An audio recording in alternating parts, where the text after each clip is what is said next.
Z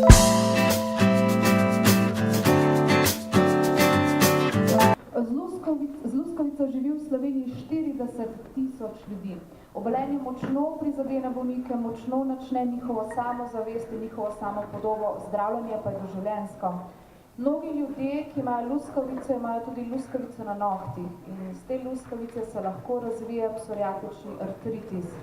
To je umetna revmatska bolezen, ki prizadene 30% ljudi, ki imajo luskavico. Tako luskavica kot psoriatični artritis močno negativno vplivata na kakovost življenja bolnikov in to je tisto, o čemer bi vam radi pripovedovali.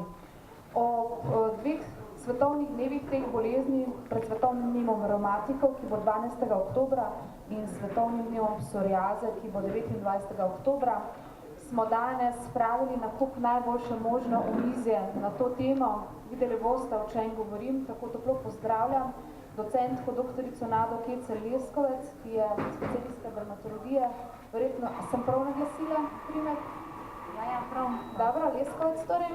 Asistent dr. Aleksandar Stepanovič je splošni zdravnik, dober dan. Petra Zajec je predsednica Društva revmatikov Slovenije. Jaz vas imam skozi za predsednico. Nisem predsednica. Ampak izgleda, da nekoč boste. Gospod predsednik, jaz se res upravičujem, ampak Petra je videti kot, a ni videti kot predsednica? Zmenjeno. Zraven mene je Jan Koren, je predsednik. Predsednik Evropskega združenja Društva psoriatikov in član predsedstva Društva psoriatikov Slovenije, tudi sami sicer bolnik z luskavico. Tale lepa punca na oni strani Ana Klašnja, ambasadorka akcije, ki se je poistovetila z boleznijo tako, da so ji naredili masko luskavice na prstih in tako, da je videla, kako zgleda bolezen, nam bo iz prve roke povedala, kako je. Naj povem, da Ana nima luskavice, je pa tista punca, ki je pripravila vadbe za bolnike s psoriatičnim artritisom, da bodo lahko dlje časa bolj gibljivi. Čakamo še profesorja Tomšiča, verjetno ga vsi poznate, naš največji specialist, revmatolog, zato mu pogledamo skozi vseh 10 prstov. Prijazno vas pozdravljamo, drage kolegice, kolegi novinarji, pa začnimo. Povejte, Rok, Jan, kako se je pri vas pokazala bolezen, kdaj se je pojavili, kakšni so bili prvi znaki? Lepo zdrav vsem skupaj. V bistvu, meni se je bolezen pojavila v srednji šoli, tam drugi, tretji letnik srednje šole. Najprej se mi je pojavila na lasišču. V bistvu, in tam tudi v bistvu dobre pol leta sem imel samo na lasišču, tudi nisem vedel, da gre za psoriazo, mislim samo, da je v bistvu močna oblika pahljaja. V bistvu tak se je začelo. No? In potem dobre pol leta po tem, ki se mi je pojavila na lasišču, je potem tudi so se pojavili znaki po v bistvu celem telesu. Na kakšen način ste se začeli zdraviti? Kdo je bil tisti prvi, v katerim ste šli, ki vam je pokazal pomoč, zdravljenje in kako se zdravite danes? V bistvu, potem, ko se mi je pojavila po celotnem telesu, sem šel k svojemu splošnemu zdravniku, ki mi je dal napotnico za dermatologa. Dermatolog mi je takoj postavil diagnozo psoriaze, kar sem še jaz v bistvu sam pričakoval, no, ker so bili znaki tipični, ker smo plačno luskavico oziroma imam plačno luskavico. Začel sem zdravljenje z fototerapijo, potem, oziroma z lokalno terapijo najprej, z maziljem, potem z fototerapijo in pa kasneje potem tudi sistemsko terapijo, zdaj sem pa v bistvu na biološki terapiji. Že v bistvu januarja bo 4. leto. No. Čisto nič se vam ne vidi, da bi imeli luskavico. Je to rezultat dobrega zdravljenja? Ja, ko se mi je pojavila luskavica, sem imel res po celotnem telesu. Zdaj, ko imam biološko terapijo, je v bistvu stanje tam od 80 do 85% boljše, kot je bilo v bistvu od izbruha pa vsa ta leta, ko sem šel čez zdravljenje, tako da je v bistvu zdravljenje učinkovito. Imam še vedno sicer na roki pa na nogah. Ne bom vam rekla, da se steče. Ampak ja. Ali ljudje menijo, da je luskavica nalezljiva? Ste imeli kdaj tako, da se je kdo bal biti z vami? Jaz sicer te izkušnje nimam, imajo pa marsikdo v našem društvu, no? Da ljudje v bistvu ne poznajo bolezni in ne vejo tudi, kaj je luskavica. Dostikrat si jo tudi zamenjajo za katero drugo kožno bolezen in ja, se zgodi, da tudi ljudje mislijo, da je to v bistvu nalezljiva kožna bolezen, predvsem recimo, ko gre za kopališča in take lokacije. Ali ste zaradi tega, ker imate luskavico, kadarkoli v življenju nečesa niste naredili, v kakšni situaciji niste šli, ste se čemu izognili? V bistvu, ja, malo se da razmišljiš, predvsem, ko greš na morje pa na kopališče, no, takrat. Sicer jaz, da zaradi tega ne bi šel, nisem. Zaradi tega, ker sem imel okoli sebe res ljudi, ki nikoli niso bili negativno tudi iz njihove strani strehu, tako kot v srednji šoli, tudi med prijatelji. Tako da jaz osebno te v bistvu ne podrejam življenja v bolezni.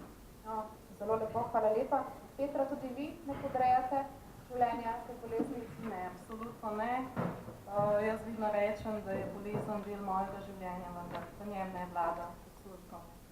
Seveda je pa pot do tega, ne, da v bistvu prevzameš kontrolo nad boleznijo, nekako zgrabaš za roge in si ti tisti, ki diktira tempo in potek bolezni je pač različno dolg. Lahko je to zelo hitro, lahko ni nikoli, zelo odvisno od posameznika, ko se sooča v bistvu z samo diagnozo kronične bolezni. Kdaj ste pa vi izvedeli, da ste zboleli? Jaz sem bila stara 28 let, ko so se začele težave z sklepi, zatezanje, okorelost v ahilovi tetivi, nočne bolečine v hrbtenici, ki so me prebujale, zaradi teh sem bila v bistvu kronično neprespana, utrujena, občutila pomanjkanje energije. No, kasneje so se pridružili še drugi simptomi, kot je uveitis, akutni uveitis na desnem očesu, entezitis pri rastiščih vezivnega tkiva na kost, v ramenih in pa v prsnem košu. Tako da, ko so bila postavljena nova ASAS klasifikacijska merila za postavljanje diagnoze antivizujoči spondilitis, ki so upoštevala kot relevantni kriterij pri postavitvi diagnoze tudi rentgensko dvojstranski sakrolitis in pa oziroma magnetno-resonančno potrjen sakrolitis in pa pozitivnost na genski označevalec HLA-B27 je bilo v bistvu jasno po približno 6 letih težav, da imam to diagnozo. Iz skupine spondiloartritisa, kamor pa sodi tudi psoriatični. A vidite, da govorite kot predsednica, toliko težkih besed v zadnjih 2 stavkih, bomo šli pa še enkrat malo čez, ne? Ampak živite zdaj bolje, živite v redu, je po vplivi zdravil, je prišlo do omilitve?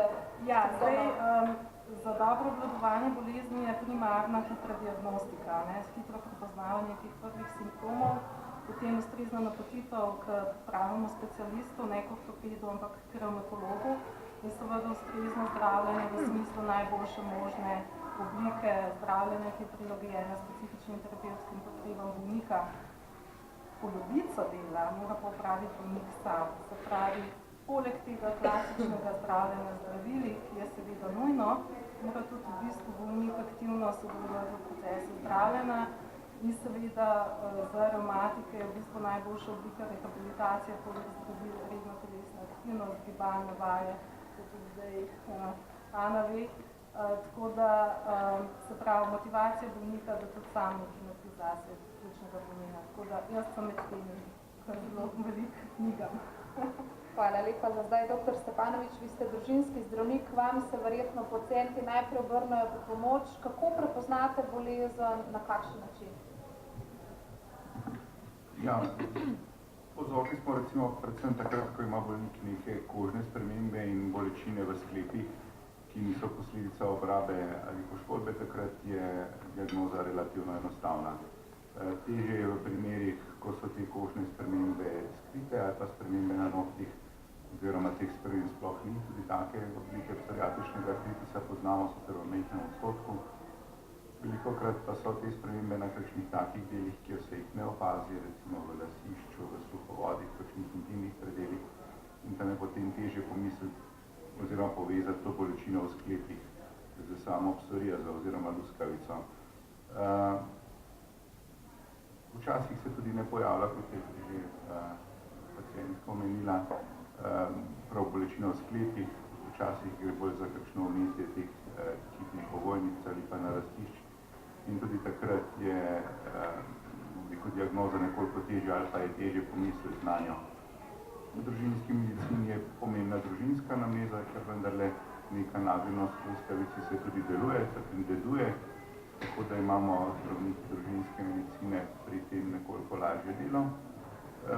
Nam pa niso v pomoč, ki prida te laboratorijske ali pa rentgenološke preiskave na primarnem nivoju, ker so zelo nespecifične in pozitivne v manj kot recimo polovici primerov pri bolnikih z luskavico. Kdaj se potem odločite, da bolnika, ki kaže simptome luskavice, pošljete dermatologu?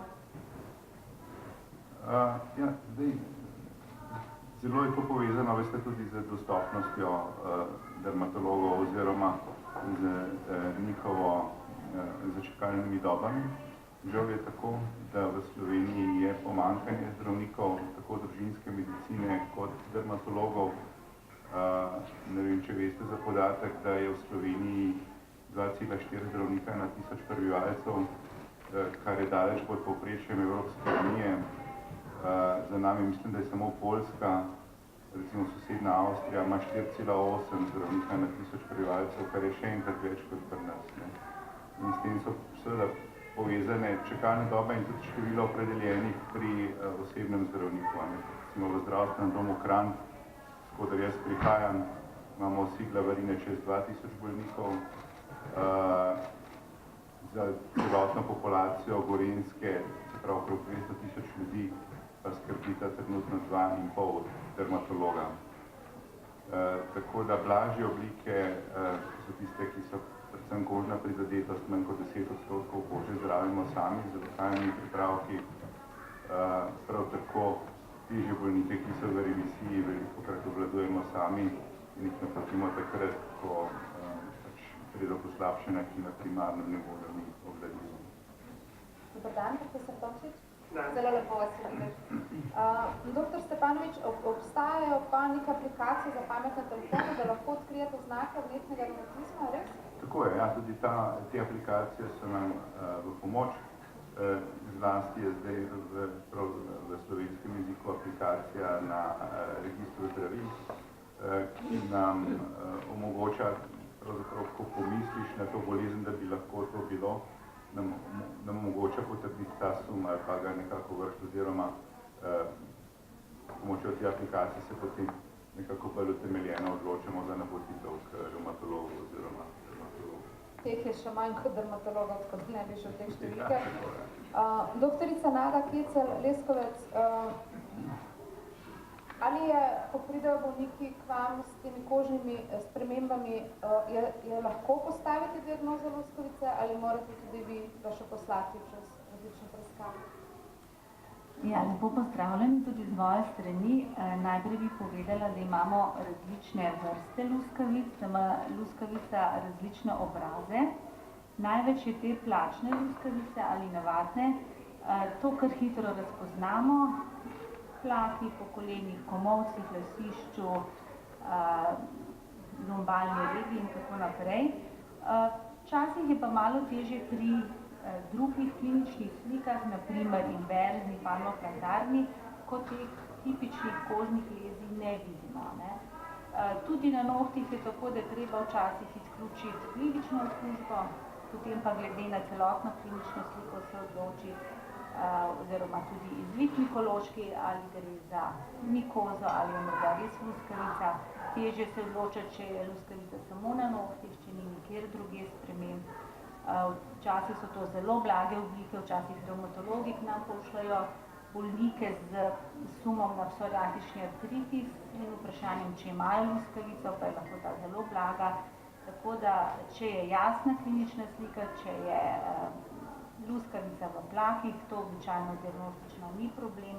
Pri bolj redkih ali pa netipičnih kliničnih slikah moramo biti pa že malo bolj izkušeni. Kako učinkovito je sodobno zdravljenje luskavice? Ja, sodobno zdravljenje luskavice je zelo učinkovito. Tukaj bi jaz povedala, tako kot je že pacient povedal, kako se je zdravil, od lokalne terapije, fototerapije, to pomeni zdravljenje z spektrom UVA ali UVB. Tukaj smo omejeni, potem je konvencionalna sistemska terapija, kjer se največ metotrexat uporablja še vedno kot prva sistemska terapija in če ta ni učinkovita ali obstajajo kontraindikacije, potem so bolniki kandidati za tako imenovano tarčno ali biološko terapijo. Mi imamo zdaj 6 zdravil in eno podobno in še eno zdravilo smo registrirali, ki se lahko tudi peros, to se pravi v obliki tablet uživa. Neverjetno dobri rezultati so pri naših bolnikih. Zanimivo je to, da ista biološka zdravila uporabljajo gastroenterologi, pa tudi revmatologi, pa imamo dermatologi najboljše rezultate z relativno malo stranskimi učinki. Seveda je treba izključiti nekatere okužbe, nekatere bolezni, preden začnemo z zdravljenjem. Ampak dosegamo 80, 90, tudi 100% izboljšanja luskavice. Krasno. Hvala lepa. Profesor Tomšič, vi se srečujete z bolniki, ki imajo psoriatični artritis. Za kakšno obolenje gre? Ja, bolezen je precej raznolika, od tega, da so lahko prizadeti praktično vsi sklepi, periferni, od tega, da so samo posamezni prizadeti, da je lahko prizadeta hrbtenica samo ali pa v povezavi z perifernimi sklepi, pa tudi redka mutilantna oblika, kjer v bistvu sklepi izginevajo in se določeni prsti skrajšajo, tako da je sredinski, recimo najkrajši prst na roki. To je pa redka oblika, pa vendarle tudi teh je nekaj bolnikov z luskavcem. Če gre za mlade ljudi, gotovo njihova poteka življenja izjemno uničena, ti ljudje so v polni življenjski dobi, morajo še delati, na kakšen način jim vi lahko pomagate z zdravljenjem in ali bolniki lahko tudi ostanejo doma na bolniški ves čas? Moram reči, da tudi za starejše ljudi precej neprijetno, če te vse boli. Tako da jaz sem zdaj že starejši, moram tudi za sebe poskrbeti, da se pač omenjamo. Seveda, če pa mlajšega prizadane psoriatični artritis, je tudi seveda izrazito zoprno, vendar v Sloveniji imamo dober zdravstveni sistem, bolniki relativno hitro dostopajo do revmatologov in imamo na voljo vsa, tudi zelo draga zdravila, tako kot v vseh zahodnih državah.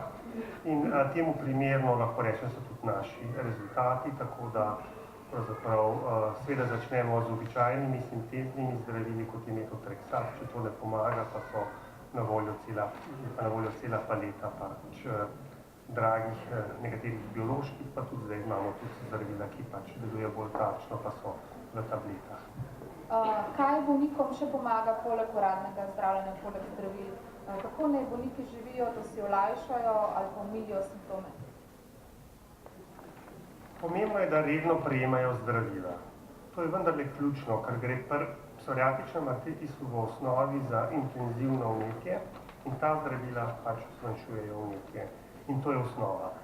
Poleg tega je pa seveda zdrav življenjski slog, krepitev mišic, primerna prehrana, zdrava, čeprav zdaj ne vemo več, kaj je čisto zdrava prehrana, vse malo maje. Tako da v bistvu pa čim bolj polno življenje na vseh možnih področjih, mislim, da to je tisto, kar pomaga. Hvala lepa. Ana, vam so za nekaj časa dali masko. Povejte, kako je to bilo, ko so vam dali to masko z luskavico na roke, kako ste se počutili, kako ste doživeli? Hvala lepa. Evo, Adela. Živjo, najprej lep pozdrav vsem skupaj. Ja, res je. V bistvu sem v onem trenutku rekla, kako hecno delujejo naši možgani, ne. Dejansko jaz te bolezni nimam, ne, niti ne vem, kako se oni počutijo, ampak ko so meni dali tist gor in ko sem jaz tist videla, me je kar naenkrat začelo vse motiti, kar naenkrat se nisem znala več obleči, kar naenkrat sem pazila, kam dajem svoje prste, kar naenkrat me je začel skelet iritirati, mislim, vem, da je bilo vse psihično, mislim pač psihološko, ampak ne morem si predstavljati, kako je dejansko, če s tem živiš z dneva v dan, če se srečuješ z ljudmi, če ne vem, telovadiš, sploh če si recimo v mojem poklicu, koliko zelo v bistvu je to težavno, ne, mislim, se spopasti s tem. Potem ste pripravili vaje, ki bodo bolnikom v pomoč. So kakšne posebne vaje, se niso kakšni baletni koraki po to, ne? Ne, absolutno ni nobenega baletnega koraka. To so vaje, ki jih lahko izvaja čisto vsak posameznik, predvsem tisti, ki cele dneve sedijo za računalnikom, ki pač se ne ukvarjajo redno z aktivnostjo, ki nimajo časa recimo iti ven na sprehod ali pač v fitness studio, na kolo, kakorkoli. To so vaje, ki lahko dejansko tudi delaš za računalnikom. So popolnoma preproste in bi jih res priporočala tudi zdravim posameznikom. No? Imate v svoji bližini koga, ki ima luskavico? Ja, to pa je v bistvu razlog, zakaj sem se jaz sploh odločila za sodelovanje pri tej akciji, ker sem v mladosti in seveda tudi zdaj poznala ljudi, ki so se pač spopadali s to boleznijo in predvsem so bili v mladosti, ko so bili oni mladi, obremenjeni, bili so nesamozavestni, sramovali so se tega, zdaj pa so odrasli v bistvu in so se razvili oziroma so odrasli v zelo uspešne posameznike. No? Tako bom rekla, da v bistvu te ta bolezen toliko omejuje, kot si pustiš sam. Mislim, dejansko še vedno lahko uspeš, še vedno lahko narediš vse, kar si želiš. Ne? Prav, hvala lepa, naša predsednica, predstavnica Petra je že to dokazuje. Petra, na kakšen način lahko vaše društvo pomaga bolnikom? Kako se oglasijo k vam, dobijo izkušnje, dobijo vaše mnenje, na kakšen način delujete? Ja, društvo reumatikov je v bistvu že kar dobro zakoreninjeno v slovenskem prostoru, delujemo že 34 leto in v vsem tem času smo nekako razvili trdnih 8 posebnih socialnih programov. Društvo ima namreč status invalidska organizacija in da Ministrstvo za delo, družino in socialne zadeve in pa status reprezentativnosti za invalide z reumatoidnim artritisom in pa ankilozajočim spondilitisom, tako da deluje tudi širše v okviru zdravstvene, socialno-varstvene, invalidske zakonodaje. Primarno poslanstvo društva pa je seveda to, da spremljamo med sebe v svoje vrste ostale bolnike.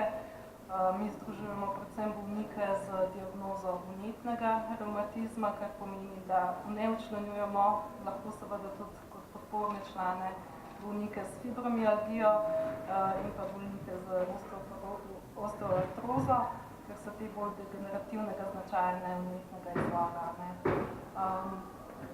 Kot sem rekla, poglavitno poslanstvo društva je v bistvu identificirati težave, s katerimi se bolniki soočajo in potem nuditi neko podporo, pomoč in pametna orodja za čim lažje spopadanje z boleznijo. Že prej sem omenila, da je rehabilitacija pomemben, da je redna telesna aktivnost reden del rehabilitacije tovrstnega bolnika, zato da se preprečuje skrajšave mišic, da se ohranja mišična most, pravilna telesna teža, da se preprečuje okvare sklepov in tako naprej in dviguje splošno počutje, ne družbeno splošno. In zaradi tega izvajamo po celi Sloveniji dvakrat tedensko vodeno rehabilitacijsko vadbo. Društvo sodeluje z 20 fizioterapevti, ki izvaja vaje v telovadnici, tako da bolniki lahko izvaja vaje v telovadnici in bazenu. To je zelo pomembno, da vsak bolnik v bistvu ozavesti in se nauči pravilnih vaj, tako da prav za nov input na tem področju. Druga pomembna aktivnost društva pa je v bistvu izobraževanje bolnikov. Ugotovili smo skozi leta, da poučen bolnik je najboljši bolnik, zato ker je boljši sogovornik, bodi si v ambulanti in tudi kasneje pri samemu sledenju navodil, jemanju zdravil in pa sami aktivaciji na poti k samoobvladovanju same bolezni. Tretje pomembno področje delovanja društva pa je seveda osveščanje ne nazadnje strokovne in splošne javnosti o življenju ljudi z vnetnim reumatizmom, kaj vnetni reumatizem je. Na tej točki bi se mogoče obrnila na splošnega zdravnika, ki je danes tukaj. Splošni zdravniki so v bistvu vstopna točka v zdravstveni sistem in res apeliram, da se pozorni na tiste prve simptome, ki so v bistvu ključni za to, da je bolnik čim prej napoten k specialistu in v bistvu nekako najboljša oblika zdravljenja, se pravi diagnostika in prepoznavanje simptomov. Pa se malo pošolala, ne? Jaz lahko rečem, da so zelo podobni družinski zdravniki. Pa je zelo educirana, ne? Tako da takih pacientov si sam želimo. Ja. Želimo tudi njega takega partnerskega odnosa, zato že to se mi zdi najpomembnejše. način je slovensko društvo primerljivo z evropskimi delate na enak način kot drugi kolegi v tujini? V bistvu, zdaj, če primerjam Društvo psoriatikov Slovenije z drugimi društvi psoriatikov po Evropi, lahko rečem, da je v bistvu delamo na enakem nivoju kot druga društva v Evropi. Lahko tudi rečem, da naše društvo, v bistvu, da je v naše društvo članjeno 2000 članov, okrog 2000 članov, in da recimo smo po številu članstva v drugih državah, ki so bistveno večje od naših, imamo zelo veliko članov. No? Večje države imajo recimo tudi po 1000 članov samo ali pa še manj. Tako da delamo na slovenskem področju zelo dobre projekte, ki so primerljivi z ostalimi evropskimi, ali pa mogoče še celo boljše dovršene kot pa nekateri drugi. No? Dobro, to slišati. Se veliko ljudi obrača na vas? Ja, v bistvu vedno več. Tudi mislim, da se vedno več tudi o sami bolezni govori. Tudi mi kot društvo smo, v bistvu že zdaj delujemo 38 leto, smo tudi v bistvu prisotni vedno na večjih dogodkih, vedno več se o nas govori in tako se tudi v bistvu bolniki potem vedno več obračajo na nas. Mi z veseljem pomagamo. Mislim, da je to v bistvu tudi zelo pomembno za samega bolnika, da se vključi v društvo in da v bistvu se druži s sebi enakimi, ker v bistvu bolnika lahko razume. Lahko v bistvu razume tudi, ne vem, lahko te razume v bistvu tvoja družina, ampak ne more pa v bistvu se poistovetiti s tabo, no? Ne razume v bistvu, kaj ti občutiš, bolnik pa v bistvu to razume. No? In tudi tukaj se lahko potem izmenjujemo izkušnje, mnenja, kaj komu pomaga. Tako da mislim, da je to kar pomembno, no? Da se bolniki med sabo družijo. Ana, če bi imeli vi, katero od teh obolenj bi še lahko plesali, bi bili lahko balerina? Ja, jaz v bistvu ne vem čisto dobro, kako se to odziva tudi na znoj pa na drgnjenje, zaradi ker imamo toliko telesnega kontakta, toliko v bistvu konstantno nečesa eno od drugega in toliko znojenja in ne vem, največ bi imela veliko težav. To boste vi bolj vedeli, kako... No, Christian Bernard je prvi presadil srce neuromatoidni artritis in zaradi tega nehal operirati. Sam imam bolnike, ki so kirurgi, pa kljub temu upravljajo, pa recimo ima psoriatični artritis, tudi ima reumatoidni, kljub temu upravljajo svoje delo brez težav, tako da bolezen je umirjena, oni pravzaprav niti ne vejo, da imajo to bolezen in to je to. To je naša želja, da ni oteklih, ni bolečih sklepov in potem ljudje lahko upravljajo tudi tako zelo precizna dela, kot so pač kirurška. Mislim, baletnika pa ne vem.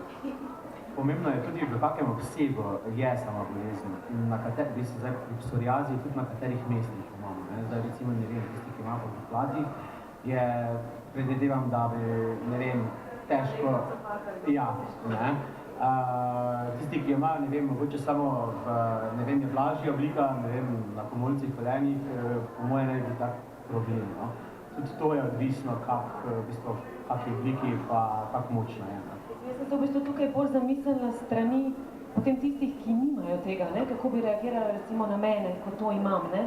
A bi, ne vem, moj partner, ko je pač tam nekdo, ne?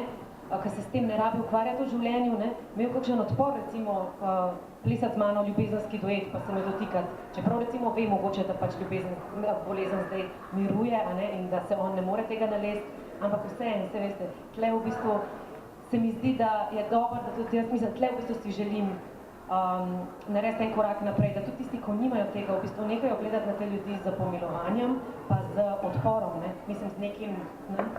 Da je nekaj narobe z njimi, ker ni, ne? Bi še jaz malo pokomentirala. V resnici je eden od sprožilnih dejavnikov za luskavico tudi drgnjenje kože, temu rečemo strokovno Kebnerjev fenomen, ampak če bi bila vi ustrezno zdravljena, mi imamo bolnike, ki so 90, 95, 100% izboljšani in gre za popolno regresijo, to se pravi, kožne spremembe izginejo, koža je zdrava, ne? Tako da jaz mislim, da če bi bila vi dobro zdravljena, bi bila verjetno lahko tudi plesalka, ne? Zdaj verjetno bi bilo vklep bolj omejoče, kako je sklepi, ker pa vemo, da tudi na sklepe zdravilo dobro deluje, pomaga, sem jaz velik optimist, da bi vi to lahko počela. No, to je pa super. Pa rada bi tudi tistega spoznala, ki ne bi z vami hotel ljubezenski duet plesati.